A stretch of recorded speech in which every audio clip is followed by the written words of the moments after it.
कालू कौवा पूरे जंगल की चोरियां कर करके अब बहुत अमीर कौवे बन गए थे। इसलिए गोरी कौवी अपने बेटे जग्गू की शादी भी किसी अमीर कौवी से करना चाहती थी। कालू जी, मेरी माँ वाले जंगल में एक कौवी है, वो बहुत अमीर है। सुना है उनकी इतनी ज्यादा जायदाद है। क्या वो कौवी हमारे जग्गू को पसंद करेगी? जाकर बात कर लेते हैं, हम कौन सा किसी से कम है। मम्मा, ये देख लेना, उस कौवी का रंग थोड़ा कम काला हो और चोंच भी आपकी तरह ना हो, थोड़ी छोटी चोंच हो उसकी। अच्छा अच्छा ठीक है, मुझे पता है क्या करना है क्या नहीं करना।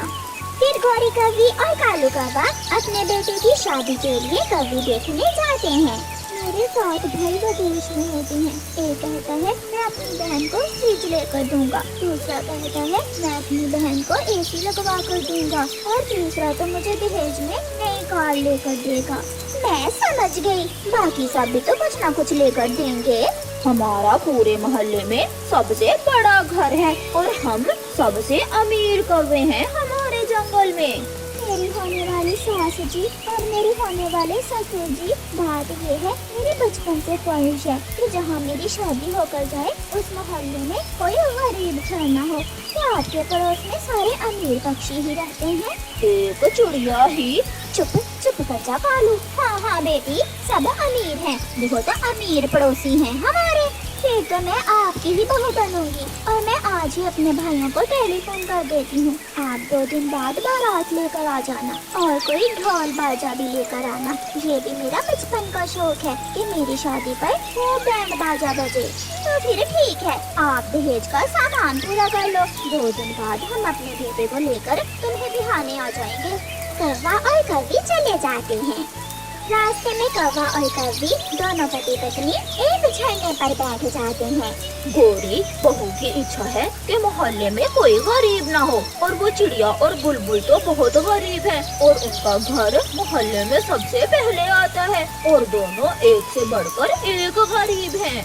उन दोनों का मैंने सोच लिया है, उन्हें हमारा मोहल्ला छोड़कर कहीं और जाना होगा, उन्हें दूसरे जंगल जाना होगा। मैं निकालूंगी उन्हें वहाँ से। चलो तुम मेरे साथ चलो। फिर कौवा और कौवी पहले बुलबुल के पास जाते हैं। बुलबुल, हम अपने बेटे की शादी कर रहे हैं। अच्छा गोरी बहन, ये तो बहुत खुशी की बात है। मैं बहुत अच्छा नाच करूँगी आपके बेटे की शादी पर। इसकी जरूरत नहीं है, तुम ऐसा करो, अपना बोरी बिस्तर उठाओ और यहाँ से कहीं और चली जाओ। ये बात सुनकर बुलबुल हैरान हो जाती है। मैं कहाँ जाऊँगी? जग्गू के ससुराल वालों की शर्त है कि मोहल्ले में कोई गरीब घर न हो, इसलिए बुलबुल तुझे और चिड़िया को यहाँ से जाना ही होगा।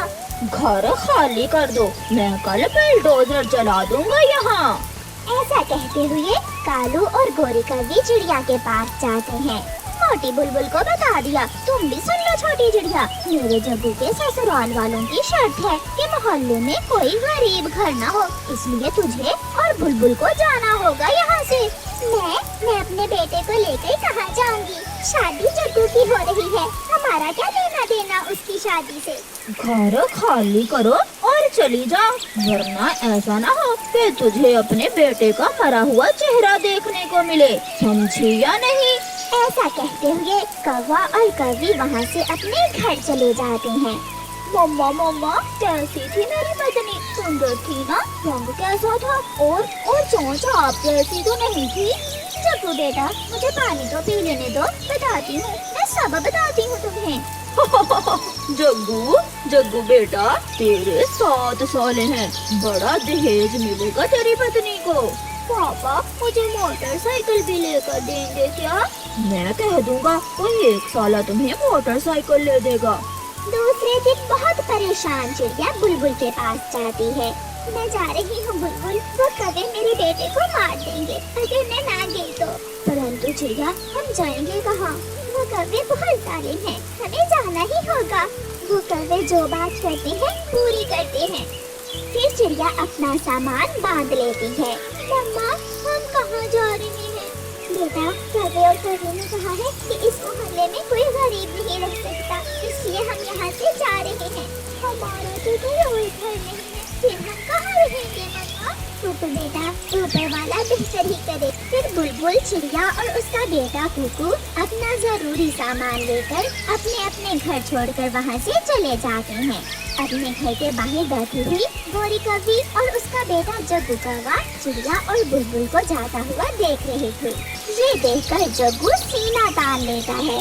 सब डरते हैं, मेरे मम्मा पापा से सब डरते हैं। डर के मारे भाग गए सारे गरीब, मम्मा पापा से डरकर भाग गए। कालू भी वहाँ आ जाता है।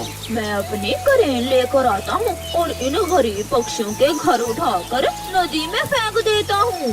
फिर कालू कौवा अपनी करेन से पहले बुलबुल का घर उठाता है और उसे नदी में फेंक देता है और फिर चिड़िया का घर उठाकर नदी में फेंकने के लिए ले जाता है।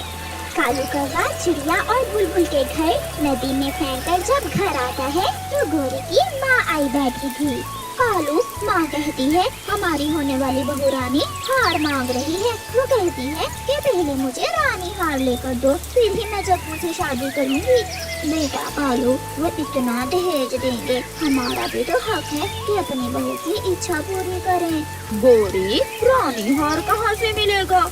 रानी हार तो मैंने उल्लू रानी के गले में पहना हुआ देखा था, उन्हीं की गुफा से चुराना होगा। तो फिर आज रात ही हम वो रानी हार चुरा लाएंगे। जो भी हो, मैं अपने जग्गू की शादी उस अमीर कवि से करके ही दम लूंगा। रात हो जाती है। कौवा, कवि और उनका बेटा जग्गू उल्लू रानी की गुफा से रानी हार चुराने घर से निकलते हैं। वो सब उल्लुओं की गुफा के पास पहुंच जाते हैं। पहले मैं अंदर जाता हूँ और अंदर जाकर देखता हूँ और फिर तुम दोनों अंदर आ जाना। कालू कौवा गुफा के अंदर जाता है। उल्लू रानी और उल्लू राजा सो रहे थे। कालू कौवा ये देखकर गोरी और जग्गू को अंदर आने का संकेत देता है। गोरी और जग्गू भी गुफा के अंदर चले जाते हैं। सामने उल्लू रानी का रानी हार पड़ा था, जिसे गोरी कौवी जाते ही देख लेती है और रानी हार उठा लेती है। जग्गू का पंख लगने से एक गिलास नीचे गिरता है। उल्लू राजा उठ जाता है। भागो भागो, उल्लू राजा उठ गया है। चोर चोर, रानी, उल्लू रानी उठो, हमारी गुफा में चोर आ गए हैं। गोरी कौवी और जग्गू कौवा तो भाग जाते हैं, मगर उल्लू राजा कालू कौवे के सर में डंडा मारता है। कालू कौवा गिरता है और वहीं पर जाता है। जग्गू पीछे मुड़कर देखता है। मम्मा मम्मा, पापा मर गए, पापा मर गए, वहाँ गिरे हैं पापा। जग्गू भाग भाग जग्गू। फिर डरते हुए वो कौवे न जाने किस दिशा में भाग जाते हैं। ये कोई नहीं जानता, बुराई अपने अंजाम को पहुँचती है। थोड़े दिनों बाद चिड़िया और बुलबुल वापस अपने जंगल आ जाते हैं। उन्हें घर बनाने की जरूरत नहीं थी, क्योंकि कौवों का घर खाली ही पड़ा था। बुलबुल बहन, इसे कहते हैं ऊपर वाले का न्याय। हमें हमारा जंगल भी वापस मिल गया और घर भी। प्यारे दोस्तों, इस कहानी को लाइक, अपने दोस्तों के साथ